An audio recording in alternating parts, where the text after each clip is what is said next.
Episode 2 ఎవరికీ చెప్పొద్దు. త్రిపాఠి ఇచ్చిన 2 లెటర్స్ తీసుకుని హైదరాబాద్ చేరుకున్నాడు అభయ్. తన బిల్డింగ్ మేనేజర్ కి ఫోన్ చేసి ఒక ఫ్లాట్ అరేంజ్ చేయమని చెప్పాడు. ఫ్లాట్ కి వెళ్లడంతోనే ఫుల్ గా అలిసిపోయి అలాగే బెడ్ మీద వాలిపోయాడు. నిద్రలో కూడా స్ఫూర్తి తాలూకు జ్ఞాపకాలు అతన్ని వెంటాడాయి. ఆ తర్వాత 2 రోజులు ఎవరిని కలవకుండా ఇంట్లోనే ఉండి రెస్ట్ తీసుకున్నాడు. ఏం చెయ్యాలా అని ఒక ఐడియా వచ్చి ప్రణాళిక వేసుకున్నాడు. ఎంఐబిలోని స్పెషల్ వింగ్ లో జాయిన్ అవ్వలేనందుకు అభయ్ చాలా నిరాశగా ఉన్నాడు. తన ఫ్రెండ్స్ కన్నా తనలోని శక్తి సామర్థ్యాలన్నీ తగ్గిపోవటం అతనికి బాధగా ఉంది. తన ఫ్రెండ్స్ ముందర బాధపడడం ఇష్టం లేక అక్కడ ఎక్కువ సమయం ఉండకుండా వచ్చేశాడు. అతడు ఎవరి దయాదాక్షిణ్యాలపై బ్రతకాలని అనుకోలేదు. ఇంటికి వెళ్లి ఫిట్ గా తయారయ్యి ఫిజికల్ ఎగ్జామ్ లో మళ్లీ తనని తాను ప్రూవ్ చేసుకోవడం ఒక్కటే తన లక్ష్యం అనుకున్నాడు. ఒకరోజు సాయంత్రం గ్లిటర్స్ అనే పబ్ కి వెళ్లాడు అభయ్. ఒంటరిగా కూర్చొని మందు ఆర్డర్ చేసుకుని తాగుతున్నాడు. తన ముందర కొంతమంది యువతి యువకులు ఒక టేబుల్ చుట్టూ కూర్చొని గోలగోలగా మాట్లాడుకుంటున్నారు. వాళ్ళ టేబుల్ మధ్యలో ఒక కూల్ డ్రింక్ బాటిల్ ఉంది. కళ్ళజోడు పెట్టుకుని డ్రింక్ సిప్ చేస్తున్న వ్యక్తి మధ్యలో ఉన్న బాటిల్ ని గట్టిగా తిప్పాడు. అది ఎవరి దగ్గర ఆగుతుందా అని కుతూహలంగా ఎదురు చూస్తున్నారు చుట్టూ మూగి ఉన్న ఫ్రెండ్స్ అందరూ. తిరిగి ఒక అమ్మాయి దగ్గర ఆగేసరికి అందరూ గోలగా అరిచారు. నేను అడుగుతా అని బాటిల్ తిప్పిన వ్యక్తి అన్నాడు. ఏంట్రా అన్ని నువ్వేనా?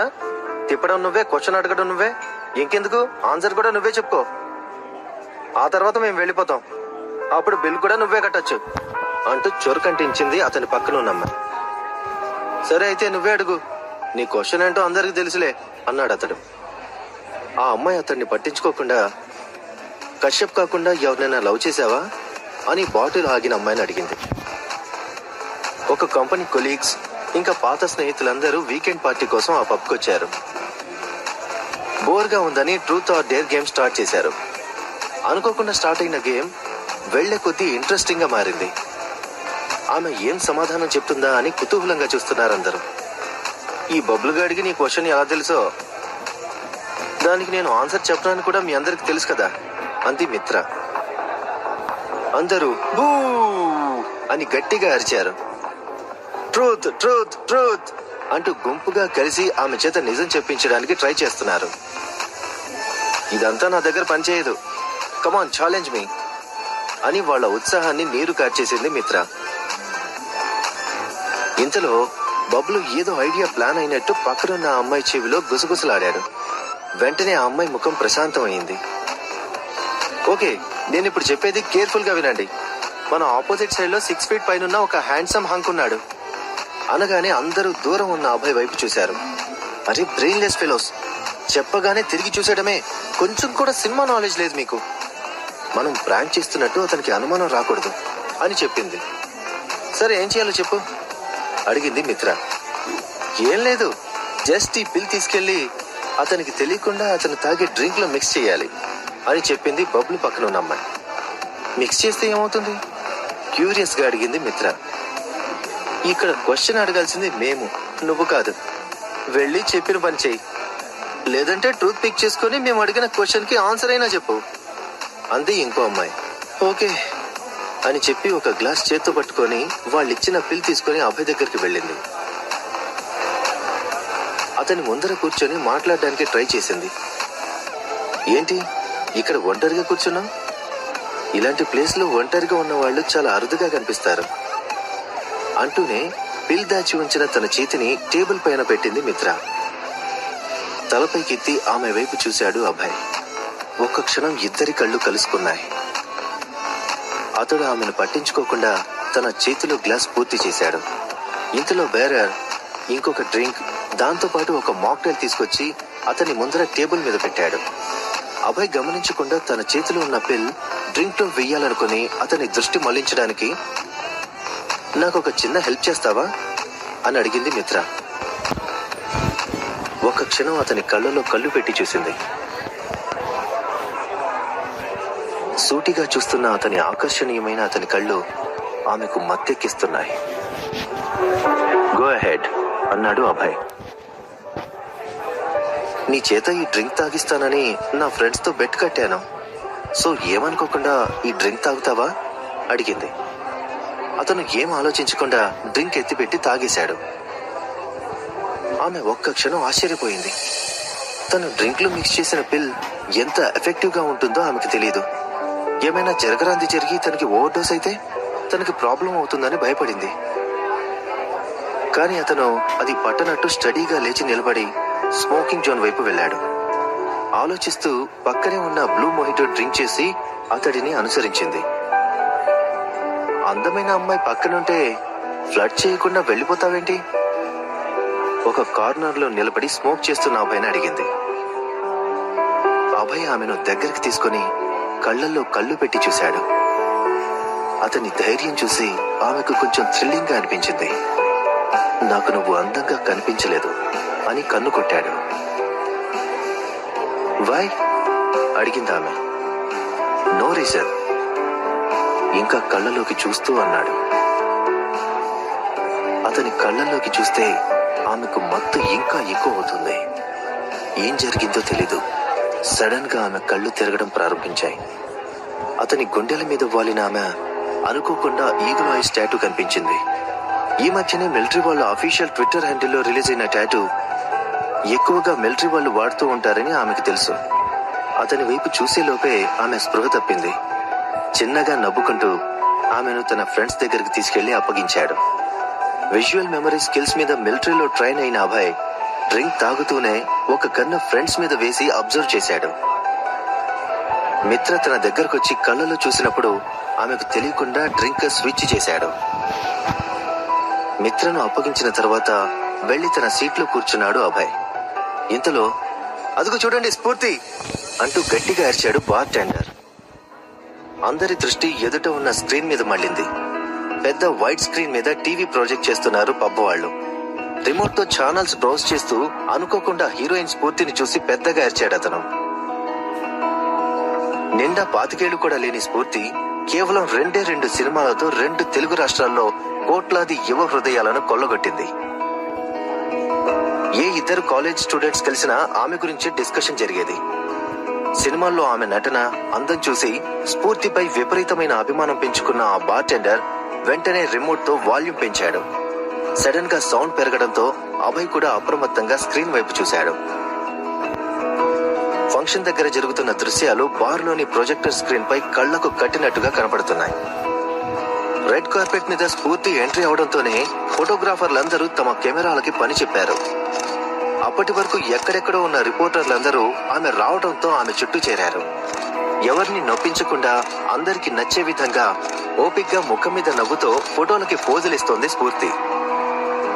ఒక్క క్షణం మిస్ కాకుండా ఆమె సౌందర్యాన్ని క్యాప్చర్ చేస్తున్నారు ఫోటోగ్రాఫర్స్. ఎంతో మంది హీరోయిన్స్ రెడ్ కార్పెట్ మీద నడిచిన స్ఫూర్తి ముందర అందరూ దిగదుడిపే అన్నట్టున్నారు. ఆమె తండ్రి దేశంలోనే పెద్ద వ్యాపారవేత్తల్లో ఒకడు. భారతదేశంలో స్థిరపడిన ఇటలీ సంతతికి చెందిన ఆమె తల్లి ఒకానొక కాలంలో ఆమె బాలీవుడ్ లో సూపర్ స్టార్ గా కీర్తింపబడింది. ఈ ఫంక్షన్ కి ఇంకొక ప్రాముఖ్యత కూడా ఉంది. స్ఫూర్తి నటించిన లేటెస్ట్ సినిమాలో ఆమె నటనని మెచ్చి ఒక టీవీ ఛానల్ వాళ్ళు ఆమెకు బెస్ట్ యాక్ట్రెస్ అవార్డు ఇస్తున్నారు. ఆమె అభిమానులందరూ ఒక పెద్ద ఆడిటోరియంలో నిలబడి ఆమెను చూసి గోలగోల చేస్తున్నారు. అందరినీ ఉత్తేజపరుస్తూ చెయ్యి పైకెత్తి సైగ చేసింది స్ఫూర్తి. ఆమె సైగ చూసి జనం ఊర్రూతలోగిపోయారు.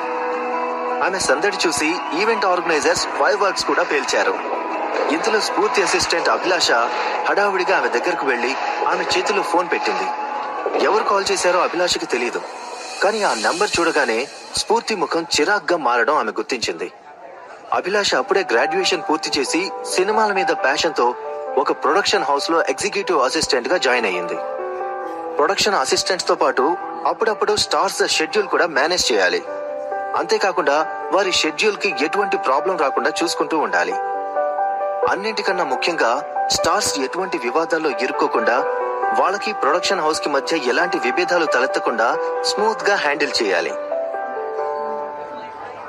అభిలాష ఈ ఆఫీస్ లో జాయిన్ అయ్యి 6 months అయ్యింది. కొత్త అవ్వడం వల్ల అన్ని విషయాల్లో ఇన్వాల్వ్ అయ్యి నేర్చుకుంటూ ఉంటుంది. ఇండస్ట్రీలో మాక్సిమం అన్ని టాపిక్స్ కవర్ చేయాలని ఆమె కుతూహలంగా ఉంటుంది. ఎప్పుడు చలాకీగా ఉండే అభిలాషని స్ఫూర్తి లాంటి స్టార్స్ ఎంకరేజ్ చేస్తూ ఆమెతో ఎక్కువ టైం స్పెండ్ చేయాలని ఇష్టపడుతూ ఉంటారు. అభిలాష అందించిన ఫోన్ చేతులు పట్టుకుని తన కోసం అరేంజ్ చేయబడిన విఐపి సీట్లో కూర్చుంది స్ఫూర్తి. ఎంతో మంది ప్రముఖ నిర్మాతలు, దర్శకులు, నటీనటులు ఆ వేడుకకి హాజరయ్యారు. దాదాసాహెబ్ ఫాల్కే అవార్డు గ్రహీత అయిన ఒక సీనియర్ మోస్ట్ నటుడు, దర్శకుల చేతుల మీదుగా ఆ అవార్డు అందుకుంది స్ఫూర్తి. ఆ తర్వాత పక్కనే సెంట్రల్లీ ఎయిర్ కండిషన్ ఫంక్షన్ హాల్లో ప్రెస్ మీట్ కి వెళ్ళింది. రిపోర్టర్స్ అందరూ ఆమె వెనకగా గుసగుసలాడుతూ తమ కోసం రిజర్వ్ చేయబడిన సీట్లలో కూర్చుంటున్నారు. జరుగుతున్న ప్రతి ఒక్క ఘట్టం చూస్తున్నాడు పబ్ లో ఉన్న అభయ్. ప్రెస్ మీట్ లో కూర్చుంటున్న స్ఫూర్తిని చూడగానే అభయ్ సడన్ గా పైకి లేచాడు. అప్పటి వరకు డ్రింక్స్ సర్వ్ చేసిన బార్ టెండర్ అతని వైపు విచిత్రంగా చూశాడు. స్క్రీన్ దగ్గరికి వెళ్లాలనుకున్న అభయ్ 2 అడుగులు వేసి కింద పడిపోబోతే బార్ టెండర్ అతన్ని జాగ్రత్తగా పట్టుకుని సీట్లో కూర్చోబెట్టాడు. తన ముందరున్న టేబుల్ మీద తలబెట్టుకుని పడుకున్నాడు అభయ్. 2-3 సార్లు తట్టి లేపాడు, కానీ అభయ్లో ఎలాంటి చలనం లేదు. వెంటనే అతని పాకెట్స్ చెక్ చేసి సెల్ ఫోన్ బయటికి తీసి ఎమర్జెన్సీ కాంటాక్ట్స్ నెంబర్స్ చూస్తే వైఫ్ అని ఒక కాంటాక్ట్ కనిపించింది. ముందు వెనక ఆలోచించకుండా ఆ నెంబర్ కి కాల్ చేశాడు బార్ టెండర్. అవతలి వైపు కట్ చేసినట్టు రెస్పాన్స్ వచ్చింది. 5 నిమిషాల తర్వాత మళ్లీ ఫోన్ చేశాడు. ప్రెస్ మీట్ లో స్ఫూర్తి మళ్లీ ఫోన్ రావడం గమనించి రిపోర్టర్స్ గమనించకుండా కట్ చేసింది. ఆమెను ప్రశ్నలు అడుగుతున్న రిపోర్టర్స్, మేడం, తెలుగు రాష్ట్రాల్లో ఎక్కడ చూసినా మీ పేరే వినిపిస్తుంది. ఎంతో మంది యువకులు తమ కలల రాకుమారిగా మిమ్మల్ని ఊహించుకుంటున్నారు. మీకే కనుక స్వయంవరం పెడితే కొన్ని లక్షల మంది క్యూ కడతారు. రీసెంట్ గా మీరు పెళ్లి చేసుకోబోతున్నారని వార్తలు ఇండస్ట్రీలో వినిపిస్తున్నాయి. అది ఎంతవరకు నిజం అని అడిగారు. అప్పటి వరకు కంటిన్యూగా ఫోన్స్ వస్తుండడం వల్ల విసిగిపోయిన స్ఫూర్తి ఆ ప్రశ్న వినేసరికి మరింత చిరాకు పడింది. ఐఎమ్ సారీ సార్, మీరు చాలా నేరో మైండెడ్ గా ఆలోచిస్తున్నారు. సక్సెస్ లో ఉన్న అబ్బాయినైతే మీ నెక్స్ట్ సినిమా ఏంటి, ఏ డైరెక్టర్స్ తో యాక్ట్ చేయాలనుకుంటున్నారు, ఎలాంటి స్క్రిప్ట్స్ అంటే ఎక్కువగా ఇష్టపడతారు, ఇలాంటి క్వశ్చన్స్ అడుగుతారు. అదే అమ్మాయి సక్సెస్ అయితే మాత్రం పెళ్లి ఎప్పుడని సింపుల్ గా అడుగుతారు. Typical male chauvinistic mentality. మీ కట్టుకథలకి నేను అస్సలు ఆన్సర్ చేయను. క్వశ్చన్ ఆన్సర్ 2 మీరే రాసుకోండి, థ్యాంక్ యూ అని చెప్పి విసుగ్గా బ్యాక్ స్టేజ్ కి వెళ్లిపోయింది స్ఫూర్తి. ఇంతలో ఆమె ఫోన్ మరొకసారి రింగ్ అయ్యింది. ఆమెకు ఫోన్ నేలకేసి కొట్టాలన్నంత కోపం వచ్చింది. అయినా కంట్రోల్ చేసుకుంది. కొంతసేపు క్యారవాన్ దగ్గరికి వెళ్లి రిలాక్స్ అవ్వాలనుకుంది. ఆమె కోపంగా లేచి వెళ్లిపోవడం చూసి అభిలాష్ కూడా ఆమెను ఫాలో అయ్యి బ్యాక్ స్టేజ్ కు వచ్చింది. మేడం, ఏంటి అలా వచ్చేశారు? ప్రెస్ మీట్ తర్వాత ఒక ప్రొడ్యూసర్ మిమ్మల్ని కలవాలంటే అపాయింట్మెంట్ ఫిక్స్ చేశాను అని ఆమె దగ్గరకు వస్తూ చెప్పింది. మళ్లీ కాల్ రావడంతో అభిలాష వైపు చూసి నిశ్శబ్దంగా ఉండమని సైగ చేస్తూ ఫోన్ లిఫ్ట్ చేసింది స్ఫూర్తి. కొంతసేపు బార్ టెండర్ ఏమీ మాట్లాడలేదు. మీరు ఈ ఫోన్ ఓనర్ కి భార్య అవుతారా మేడం? కొంచెం ధైర్యం తెచ్చుకొని అడిగాడు. విషయం ఏంటో చెప్పండి. అవును కాదు అనకుండా సూటిగా అడిగింది స్ఫూర్తి. ఏం లేదు మేడం, ఈసారి మా పబ్ లో ఫుల్ గా డ్రింక్ చేసి అనుకోకుండా పడిపోయారు. మీరు వచ్చి పికప్ చేసుకుంటారా అడిగాడు ఆ బార్ టెండర్. మీ పబ్ పేరేంటి అడిగింది స్ఫూర్తి. Glitters, road number 10, Banjara hills అని అడ్రస్ కూడా చెప్పాడు అతను. నేను ఒక హాఫ్ అన్ అవర్ లో వస్తున్నాను అని చెప్పి కాల్ డిస్కనెక్ట్ చేసి అభిలాషకి వెహికల్ అరేంజ్ చేయమని చెప్పింది స్ఫూర్తి. మేడం, మరి ప్రొడ్యూసర్ తో అపాయింట్మెంట్ అని నసిగింది అభిలాష. క్యాన్సిల్ ఇట్ అని సూటిగా చూస్తూ చెప్పింది స్ఫూర్తి. మారు మాట్లాడకుండా కార్ అరేంజ్ చేసింది అభిలాష. ఇద్దరు కలిసి బార్ టెండర్ చెప్పిన అడ్రస్ కు వెళ్లి అతనికి ఫోన్ చేసి అభయ్ని కిందకి తీసుకురమ్మని చెప్పారు. పార్కింగ్ లో వెయిట్ చేస్తూ ఉండగా బార్ టెండర్ మెల్లగా అభయ్ని తీసుకుని నడిపించుకుంటూ వచ్చాడు. కార్ దగ్గరికి రాగానే ఫిల్మ్ యాక్ట్రెస్ స్ఫూర్తిని చూసి షాక్ అయ్యి, మీరు ఫిల్మ్ యాక్ట్రెస్ స్ఫూర్తి కదా? నేను మీ పెద్ద ఫ్యాన్ మేడం, నా కళ్ళని నేను నమ్మలేకపోతున్నాను, మీరేంటి ఇక్కడ ఆశ్చర్యంగా అడిగాడు బార్ టెండర్. అతను అభయ్ ఫోన్ లో వైఫ్ అని చూసి కాల్ చేశాడు, కానీ ఆ వైఫ్ స్ఫూర్తి అవుతుందని అస్సలు ఊహించలేదు. నువ్విక్కడ చూసింది అంతా మర్చిపో, ఎక్కడా చెప్పకు అని ఒక 10,000 బార్ టెండర్ చేతులు పెట్టింది స్ఫూర్తి. పక్కనే ప్యాసింజర్ సీట్ లో కూర్చున్న అభిలాష షాక్